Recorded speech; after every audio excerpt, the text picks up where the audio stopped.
पत्तागोबीच्या 2 प्रकारच्या वड्या आवडल्या का तुम्हाला? चला, आवडल्या असल्या तर आपण रेसिपीला सुरुवात करू. चला तर मंडळी, आज म्हणलं आपण पत्तागोबीची भाजी तर कधी खातो, आज मस्त आपण कोथिंबीरीच्या वड्या कशा करतो तशा पत्तागोबीच्या वड्या करू म्हणलं मस्तपैकी. त्यासाठी मी फ्रीजमध्ये पत्तागोबी होती, ते पत्तागोबी घेतलेले. आणि तुम्हाला इथं पालक दिसत असेल, पण पालकाची पण आम्हाला भाजी करायची होती, मग ती पत्तागोबी तुम्ही धुवून बाजूला ठेवलेलं आहे. पण आपल्याला पत्तागोबी धुवून घेतला आहे छानपैकी आणि किसणीने किसून घेतला. आणि जे जे तुकडे उरतात ते मिक्सरमधून मी बारीक करून घेतलेले आहेत. आणि त्याच भांड्यामध्ये मी काय केलेलं, एक 9-10 हिरवी मिरची घेतलेले, चांगली धुवून बिवून ठेवलेली होती अगोदरच. आणि थोडंसं लसणाच्या 9-10 पाकळ्या घेतलेल्या आहेत, सोलून ठेवले आहेत अगोदर. त्या टाकल्या, थोडंसं जिरं टाकलं आणि त्याची बारीक पेस्ट करून घेतली, कारण आपल्याला वड्याला हिरवी मिरची, लाल तिखट सगळंच वापरायचं होतं. तर मिरची घेतली, त्याच्यात मिक्स केली, हे हिरवी मिरचीचा ठेसा म्हणा, भरड त्याच्यात पूर्ण मिक्स करून घेतला. आणि त्यासोबत आता हे मिक्स केल्याच्या नंतर मी त्याच्यामध्ये एक अर्धा चमचा हळद टाकली, एक लाल तिखट टाकलं घरगुती, हिरवी मिरची आहे तरी पण, थोडंसं मिरे ची पावडर टाकली, जिराची पावडर टाकली, ओव्याची पावडर टाकली, थोडी बडीशेपची पावडर टाकली, थोडी कसुरी मेथी चोळून टाकली. माझ्याकडे सगळे पावडर तयार असतात मंडळी. आणि थोडासा कढीपत्ता पण होता, तर कढीपत्ता पण मी थोडासा मिक्सरमधून फिरवून घेतला आणि टाकला. असे मी सगळ्या पावडर, जिरं, ओवा, बडीशेपच्या पावडर मी एकदाच तयार करून ठेवते. असं ऐन वेळेला आपल्याला टाकायला उपयोग पडते, वेळ वाचतो. आणि भरपूर सारी कोथिंबीर पण मी कट करून घेतलेली आहे आणि सगळं सामान टाकलेलं आणि चवीनुसार मीठ पण घातलेले त्याच्यामध्ये. आणि ते भरपूर असं मोठभर तेल, कारण धुवून भाजून ठेवलेले आहेत एकदाच घरात. तर सगळं मिक्स केलं, हे सगळं पूर्ण त्या पत्तागोबीची जी पेस्ट होती ना बारीक केलेलं खिसलेलं, त्यात मिक्स केलं. आता त्याच्यात काय केलं, मी तांदळाचं पीठ टाकलं एक सगळ्यात चमचा. आणि म्हणजे इथं ग्राम छटाकासून मोजून मापून नाही, काय नाही, जसं बसेल तसं. कारण मला पाणी बिलकुल त्यातून टाकायचं नव्हतं, पत्तागोबीला अंगचं पाणी भरपूर असतं, त्यात बसेल तेवढी पिठं टाकायची होती. तर 2 चमचे मी बेसन पीठ टाकले, 1 चमचे तांदळाचं पीठ टाकलं, आपला छोटा चमचा म्हणजे भाजी घ्यायचा चमचा, जास्त मोठा नाही छोटा नाही. मिक्स केलं तर थोडंसं मला सैल वाटलं, कारण बेसन पीठ आणि तांदळाचं पीठ टाकल्याच्या नंतर. तर थोडंसं चुरलं तर बघा आणखीन पण थोडं सैलच वाटलं, कारण पाणी भरपूर असतं पत्तागोबीला सुटलेलं अंगचं.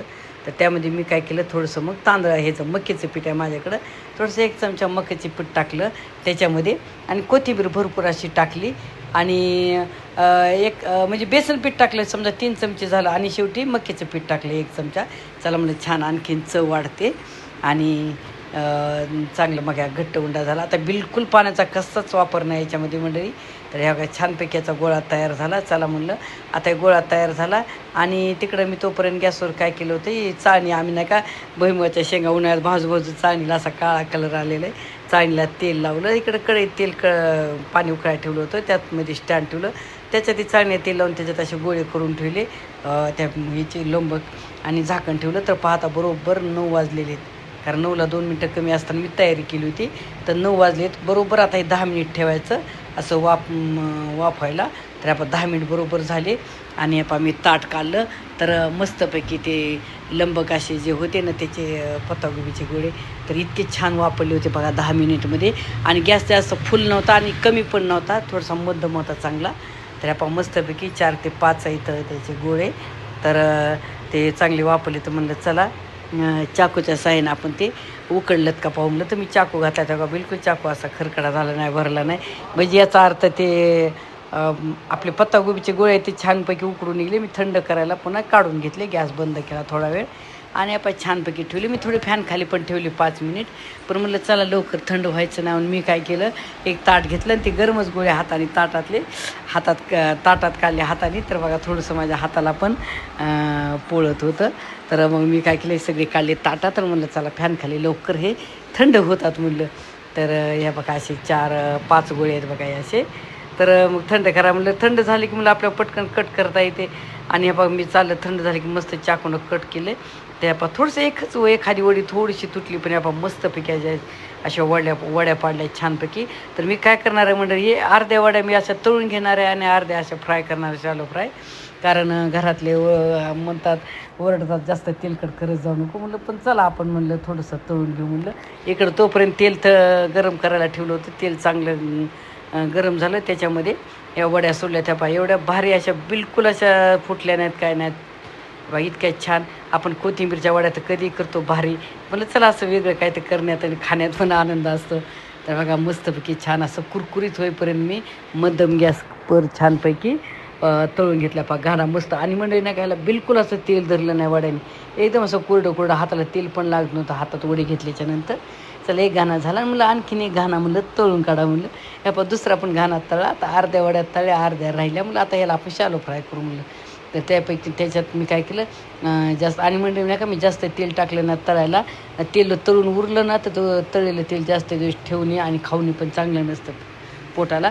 म्हणून मी तेल काढलं आणि थोडंसं फोडणी ठेवलं. त्याच्यामध्ये जिरं टाकली, मोहरी टाकली, भरपूर मुठभर असे तीळ टाकले आणि कढीपत्ता टाकला. थोडेसे 2 मिरच्या कट करून केलं ते पण टाकल्या, आणि लसण कट करून भरपूर होता ते पण फोडणी छान झाली. त्याच्यात राहिलेल्या ज्या वड्या होत्या ना त्या टाकल्या मस्तपैकी. त्याला असं चांगलं हलवून घेतलं. आणि मी काय केलं, असं कढईच थोडीशी पकडमध्ये धरून बेतानं थोडीशी खालीवर केले. तर एवढं भारी झालं त्यानं म्हणजे ह्या पण वड्या मस्तपैकी मी अशा चांगल्या फ्राय करून घेतल्या. एक 5 मिनिट छानपैकी अशा हलवून फ्राय करून घेतल्या. आणि भरपूर सारी कोथिंबीर पण वरतून टाकली. आणि तळलेल्या ह्या अर्ध्या इतक्या मस्त दोन्ही प्रकारच्या वड्या छान झाल्या त्या चवीला. त्या बा किती मस्त झाल्या अशा. आणि हे झालं भरपूर कोथिंबीर टाकल्यामुळे ह्याला आणखीन चव आली. तर म्हणजे नाही का आता हे तयार झाल्याच्या नंतर बघा हे चाळणीत अर्ध्या वड्या आणि ह्या अर्ध्या वड्या. तर आता काय केलं, चला म्हणलं आता हे तयार झालं. आता एक कढई उतरून थोडीशी बाजूला ठेवली मी. तर म्हणजे बघा किती भारी मस्तपैकी अशा झालेले आहेत. आपल्या तेलकट नसलं आवडतं अशा प्रकारच्या पण करायच्या.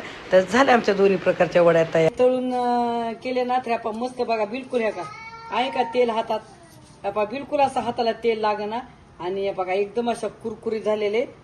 आणि या पण वड्या बघा शालो फ्राय केलेल्या एकदम अशा भारी झालेले, छान टेस्टी झाले. म्हणजे कधीतरी असं वेगळं काहीतरी करायचं करा. आपण भाजी तर कधी पण खातो. चला तर माझ्या आज आपण कोथिंबीरच्या वड्या कशा करतो तशाच मी पत्तागोबीच्या केल्या, एकदम भारी झालेले. आवडल्या असल्या तर जरूर आमच्या सह्याद्री या चॅनलला कमेंट करून सांगा. आणि तुम्ही जर माझ्या चॅनलला नवीन असाल तर लाईक करा, शेअर करा आणि न विसरता सबस्क्राईब करा.